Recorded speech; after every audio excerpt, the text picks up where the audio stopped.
Yes everyone, how are we? So we finally managed to do drop links, both sides on the Fiesta ST150, future classics, just absolutely bang on. So we finally got there with it. It really helps when you've got the right tools. So that impact wrench really helped out on driver's side, so I didn't have to grind it off and it just literally slotted on. So literally, I've done it a bit wrong here. I'm going to do it again next time. Hopefully I haven't popped the drop links.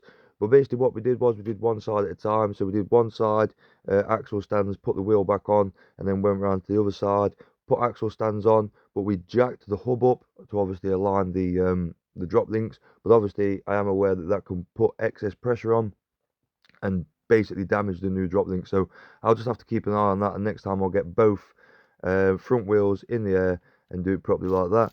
So yeah, absolutely bang on. Well happy with that, and I'm glad it's now sorted. It's doing my head in. Next job will be track rod ends and driver's side. I've got to paint the caliper as well, so I'm going to paint that Kawasaki green. So that's going to look absolutely bang on. Extra 10 brake easily there, lads. Do you know what I mean? So it's one of them. But yeah, that's one job out of the way now. So again, it's new, so if I come to do it next time, it's not really going to be a problem.